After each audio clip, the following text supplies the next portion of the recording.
नमस्कार, मैं हूं आपके साथ इश्तियाक अहमद और आप देख रहे हैं आर्य न्यूज। रुक करेंगे देश और दुनिया की तमाम खबरों की तरफ। कांग्रेस के पूर्व अध्यक्ष किशोर उपाध्याय ने गुरुवार को बीजेपी ज्वाइन कर लिया और इससे पहले कांग्रेस ने उन्हें 6 साल के लिए पार्टी से निष्कासित भी कर दिया था और बीजेपी से उनकी नजदीकियों की खबर के बीच पार्टी ने उन्हें सभी पदों से पिछले दिनों हटा दिया था। और वहीं सूत्रों की माने तो बीजेपी उन्हें टिहरी विधानसभा सीट से चुनाव लड़ा सकती है और उपाध्याय को लेकर लंबे समय से ऊहापोह की स्थिति बनी हुई थी और उनके हर मूवमेंट को संदेह की नजर से देखा जा रहा था। और कभी पीएम मोदी की देहरादून में हुई रैली में उनके बीजेपी में शामिल होने की अफवाह उड़ी और कभी उनके दूसरे दलों में जाने की चर्चा रही। और वहीं अटकलों के दौर के बीच किशोर ने कहा था कि वन अधिकार के मुद्दे पर वो सभी दलों के नेताओं से मिल रहे हैं, लेकिन उन्होंने बीजेपी का दामन थाम ही लिया। और बीजेपी ज्वाइन करने के बाद किशोर ने कहा कि उत्तराखंड को प्रगति के पथ पर ले जाने के लिए उन्होंने कांग्रेस छोड़ बीजेपी का साथ दिया है। और वहीं बीजेपी ज्वाइन करने के पीछे की वजह पर किशोर ने कहा कि कांग्रेस पार्टी से उसकी असली वजह पूछी जानी चाहिए कि उन्होंने कांग्रेस का हाथ क्यों छोड़ा और कहा कि वो बीजेपी की विचारधारा को आम जन तक पहुंचाएंगे। और किशोर उपाध्याय साल 1978 से कांग्रेस से जुड़े हुए हैं और पार्टी के साथ उनका लंबा साथ रहा और साल 2002 और साल 2007 में वो टिहरी से विधायक रहे और साल 2012 में वो टिहरी से चुनाव हार गए थे और इसके बाद 2017 में वो अपनी परंपरागत सीट टिहरी को छोड़कर चुनाव लड़ने देहरादून सहसपुर सीट पर पहुंचे और यहां से भी उन्हें हार मिली और 2014 में उन्हें पार्टी का प्रदेश अध्यक्ष बनाया गया था। और वहीं वो 1991 से ऑल इंडिया कांग्रेस कमेटी के सदस्य भी रहे।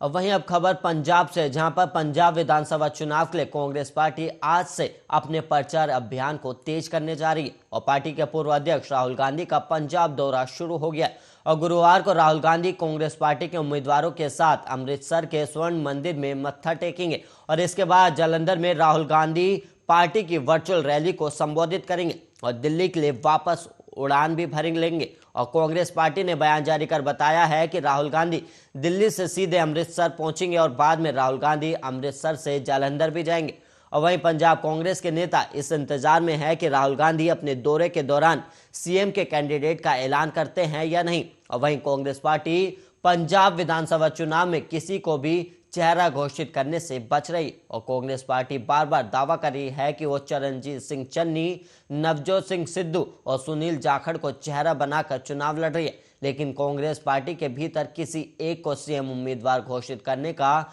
दबाव बढ़ता ही जा रहा है। और 2017 के विधानसभा चुनाव में राहुल गांधी ने अपने पंजाब दौरे के दौरान कैप्टन अमरिंदर सिंह को सीएम का उम्मीदवार घोषित किया था और कांग्रेस नेताओं को उम्मीद है कि राहुल गांधी इस बार भी वैसा ही ऐलान करेंगे। और पंजाब सरकार के कई मंत्री चरणजीत सिंह चन्नी को सीएम का चेहरा बनाने की मांग कर चुके और वहीं नवजोत सिंह सिद्धू अपने पंजाब मॉडल के जरिए लगातार पार्टी हाईकमान पर सीएम का चेहरा बनाने को लेकर दबाव बना रहे हैं। हालांकि जो सीएम उम्मीदवार को लेकर जो सर्वे सामने आए उनमें चरणजीत सिंह चन्नी बाकी नेताओं पर भारी पड़ते नजर आ रहे हैं।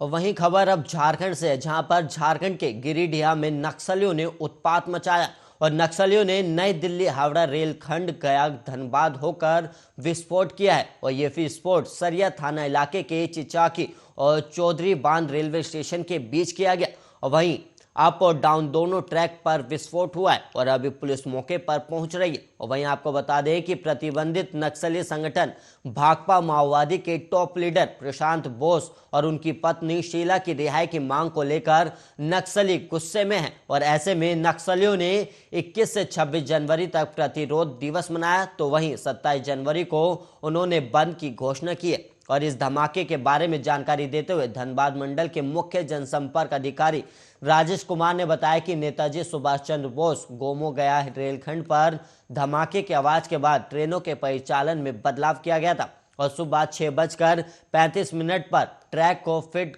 घोषित किया गया, जिसके कारण पूर्व में घोषित निम्नलिखित गाड़ियों के परिचालन में बदलाव को निरस्त कर दिया जाता है। और वहीं दरअसल नक्सली देश की आज़ादी का पर्व 15 अगस्त और 26 जनवरी गणतंत्र दिवस को काला दिवस के रूप में मनाते और इसके पीछे नक्सल संगठन ये संदेश देने की कोशिश करते हैं कि उनका संगठन देश के संविधान को नहीं मानता। इसलिए जब 26 जनवरी के दिन जब पूरा देश गणतंत्र दिवस मना रहा होता है, तब नक्सल प्रभावित इलाकों में सब कुछ बंद होता है और नक्सली अपने बंद के दौरान अंदरूनी क्षेत्रों में उत्पात मचाने के साथ ही जवानों को निशाना बनाने, पुलिस कैंपों में हमला करने, सड़क मार्ग को अवरुद्ध करने और साथ ही रेल मार्ग को नुकसान पहुंचाने की फिराक में होते हैं।